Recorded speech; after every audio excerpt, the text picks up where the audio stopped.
Welcome back to Capitol Review. We continue to go through some of President Donald Trump's executive orders.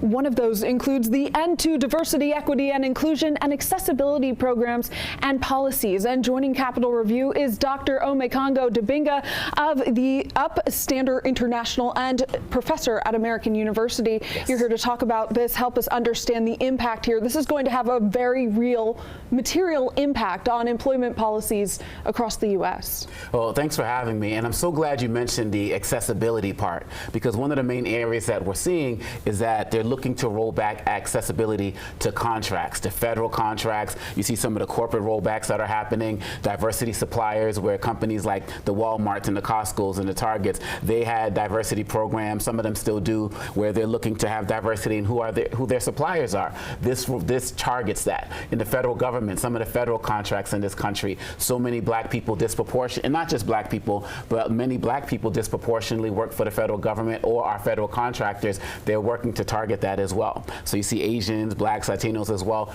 The primary beneficiaries of these federal contracts are actually white women as well. So there's going to be an issue there as well. They're the #1 beneficiary of the federal contracts that's also being targeted.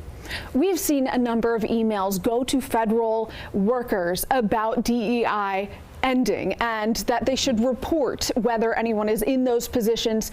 You said this wasn't expected. You told me that earlier. It's not unexpected. But what is the vibe like? How are people feeling? Is there a paranoia now? Oh my goodness, there's paranoia, there's real fear. I've seen stories in some of my networks online where people literally had trainings that were canceled an hour before they were supposed to start. I've seen people post jobs, that their job announcements from last year that was related to something in DEI in the government, and then under that, I just got laid off today. So there's real fear in what's happening because people are seeing real consequences. And then there's dissension between employees because people are wondering if their colleagues are going to tell on them if they're doing anything relating to DEI. So there's a who can I trust mindset as well right now. Okay, so what does the work look like for the folks who do want to move forward, push forward for DEI initiatives? What does that look like right now?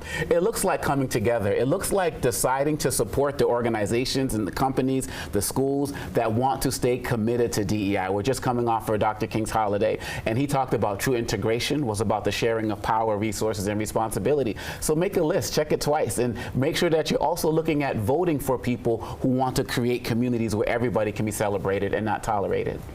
I believe the expression you used was fatigue. We saw so much progress for the movement after the George Floyd death, his murder. And now you say we're in a phase of pullback. Yes. Tell me what happens next. Well, this has happened throughout history. Reconstruction was pulled back and we got Jim Crow. And then we had the Civil Rights Acts of the 60s that got, pulled back because people started targeting voting rights and the like. So what happens next is that we have to make sure that we don't have to enter another third phase where it's decades before we're looking to get the rights that we deserve as a human people. So we have to fight, we have to vote, we have to educate ourselves on the history because we've been here before. America has America'd before. All right. Dr.